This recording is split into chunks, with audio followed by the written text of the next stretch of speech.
folks, it's me again. What am I doing today? Got one little video and then I'm doing some other crap. But first video, Father's Day gift. Yeah, look at that. Got me a brand new cup.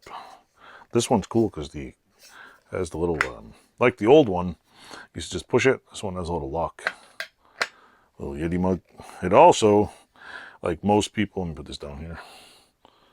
Apparently, some people on the internet don't know that this is magnetic. This comes out so you can clean it.